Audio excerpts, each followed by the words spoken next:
I love great conversations. Hi, my name is Angel Jones. Thank you for joining me on 12-Minute Convos, where I help you create a brand of your own unique real self. Listen in as I have conversations with amazing people from all over the world. Good night, Jean Teresa Anderson. How are you doing on this wonderful, beautiful night? I'm doing wonderfully on this wonderful, beautiful morning because, of course, I'm in Australia and just a little bit ahead of you time-wise. Yeah, that's wonderful. You're in my future. Pun intended, right? You are the dream analysis, right? But we'll get into that. I'm guessing I'm letting the cat out of the bag. Nevertheless, Jane, please do tell us which of your talents is responsible for us connecting at this time. I guess we originally connected through podcasting, but the whole reason that I podcast is because I'm a dream analyst, and my podcast, The Dream Show, is all about dreams. Yeah. Tell us. I mean, I listened to the conversation there, which is pretty intriguing, where the individual comes with their dream. Of course, you do not know it before they come, right? And then you get to do the interpretation. Who did you learn that skill from? I basically taught it to myself. My background is in science. I have a science degree, but I was intrigued by dreams all my life. So I set out to find out more about them, set up a few hundred people as a research group, did interviews with them, surveys with them, and, long story short, discovered the best way to understand people's dreams. And that must have been an amazing journey, right? Just doing the 100 people. How did that feel doing that? It felt like taking a complete risk, but also extreme fun, just jumping in and doing what I wanted to do to find out things for me, which were then amazingly applicable to other people. As with all journeys, if I knew where it was going to lead and how much work it was going to require at the start, I may not have done it, but I did. I'm so pleased that I did. I know. My hands are up. I know the feeling. Oh, that's wonderful. So tell me then, now that you've done the work and you've had the experience, why will you continue to repeat these skills? I've been doing it now for more than 25 years. So it's kind of partly, it's just my life. It's the way that it is. But I guess mostly it's always been my passion. And it enables me not only to help people to understand their dreams, but it enables me to mine my creativity. It draws my creative impulse out of me as I continually look for different ways to express the work that I do and bring it to other people. So it so totally fulfills me on every level. And I often, perhaps even on a daily basis, think to myself, I'm so pleased that I discovered my passion, and my calling is how I feel about it. Now, of the 7 books you've published, what was the most recent? The most recent actually doesn't come out until January. And this will be released probably just at the end, and February. So Actually, February. I've got a book called The Dream Handbook. It's being published by Hachette on the 1st of February in Australia. Congratulations. And it's being published by Piatkus in the UK on the 22nd of February. But of course, they're available worldwide, and also there'll be an ebook version of it. That's wonderful. I don't think we said the name of your podcast. So again, The Dream Show, right? I'm not sure if we said that. Did we?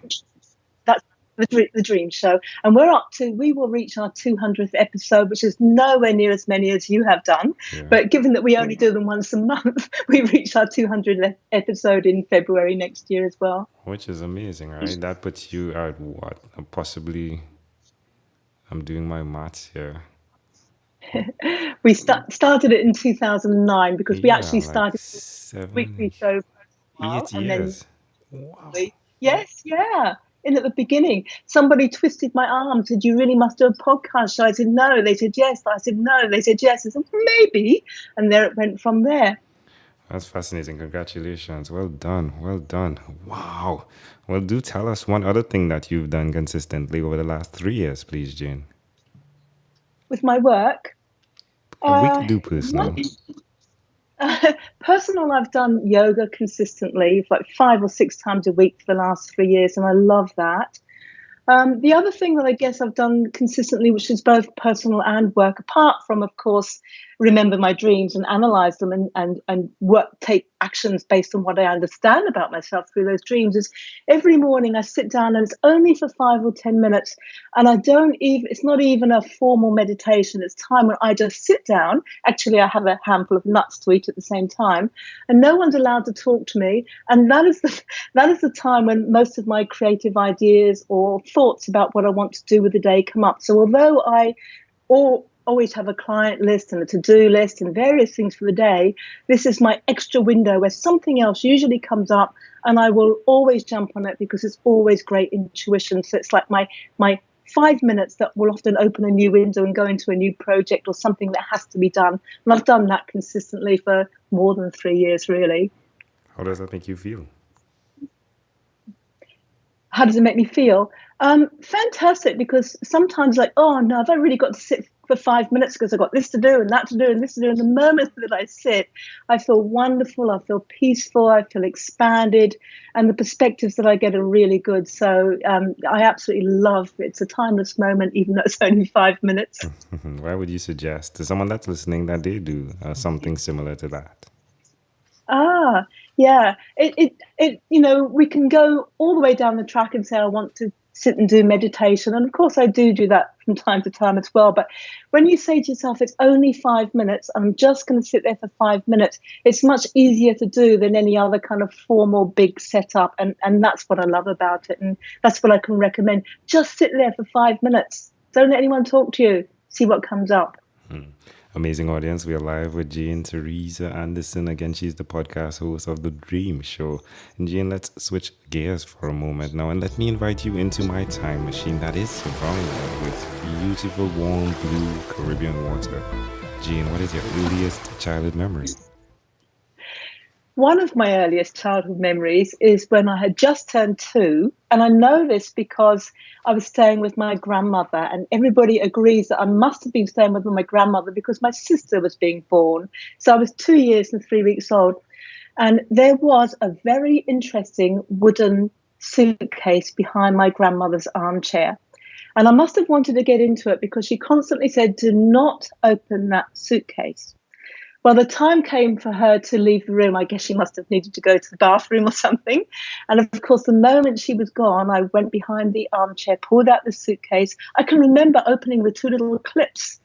Each side fell apart and out tumbled buttons, needles, dangerous things for children, but a whole myriad of things. It was her sewing accessories box.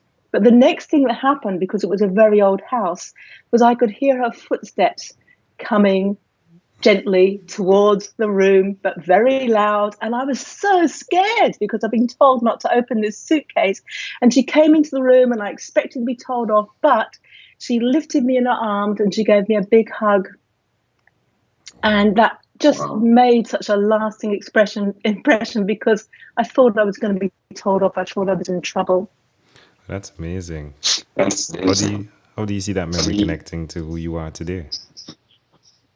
When I look back on it, I think there's 2 aspects. One is that thing of maybe some things that you think are going to be frightening don't turn out to be that way, and there can be amazing support when you're not expecting it. But I think the bigger one, Angel, is that feeling of, well, even at age 2, I just had to know, curiosity. Follow your curiosity, get in there, see what happens. And things don't necessarily turn out for the worst. You can actually go and do things that people tell you not to do. Although, of course, as we get older, we add some caution to that and think, well, is this really a good thing for me to do? But I think it set me up to have more courage to follow my impulses. I love that. Well, can I offer an interpretation? I'm echoing just a bit. Can I offer my interpretation to the thought picture you created in my mind? Oh, yes, please. I love the idea that I love the idea, first of all, that there was the treasure chest that was closed, and that when you opened it, you got the tools. Again, I'm metaphorically speaking here. You got the tools that were necessary and connected to you being the dream weaver. Oh, that's beautiful. That's very fast thinking. I love it. Like a tapestry, all the things I needed, buttons and needles to make a tapestry for dream, to weave a tapestry. Yeah, and you do that now, right? It's like, and it's the same chill you get, right? By being that person that gets to unlock the dreams, if you would, and then you use the tools that you've so gained over these years to be able to weave them together to bring more meaning and connection to the person that they're close to, just like you and your grandmother at that time connected. And despite what you thought would have happened, it's fascinating what did happen, which is the embrace you got. That is absolutely beautiful. Thank you so much. And, adding to that, I absolutely love that. Adding to that, her buttons and her beads and her things in that suitcase, knowing my grandmother, would have been collected over years and years and years. So there's that feeling too that in that treasure chest are ancient tools and techniques and things stretching way back. Yes, that's beautiful, Angel. I love it too. If we fast forward to when you were 12, what was your favorite song? Definitely, and I'm going to give away my age, of course, A Whiter Shade of Pale, Procol Harum. All right. Well, my friend, we've arrived at our destination, but before we get off of this time machine, there's a small declaration form, so it's yes or no, possibly a bit more. We're going to move pretty quickly here. Are you ready, Jane? Yes, I'm ready. Jane, have you chosen someone to pass on your skills to? Not specifically, but through writing books and recording so many podcasts, and also I have online courses that people can do which are self-sufficient. I think and I hope that I've left a legacy that can continue, that doesn't need me. Are you married? I am, yes. And do you have children? I have 2 grown children and I have 2 grandchildren. Congratulations. Wow. Thank you. Do you believe in God? I do, yes. And do you have an inner circle of friends? I do, yes. That's very important to me. Just to have a small number of people that are there. And do you watch TV for more than 3 hours a day? No, I never watch TV. Well, there's a bit of a running joke, which is that I only watch TV when I'm on it, because I am on TV from time to time, and then I look to check out.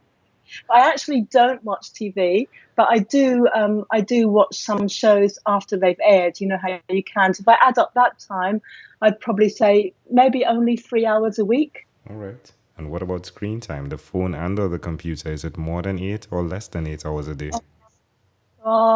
More than 8, because I have to use my screen for work a lot, as an author, writing, interacting with people, being the main person behind my websites, even though I have all the IT guys and teams helping me out. I'm on too much screen time, but it's part of work. If you, Jane, had to share with us your own unique real statement, a statement that represents who you are, what would you say that is? Having just heard you say it, I'd like to say I'm a dream weaver. There we go. Love it. Jane, this has been a great pleasure. Before you leave, is there anything else you'd like to share with our amazing audience?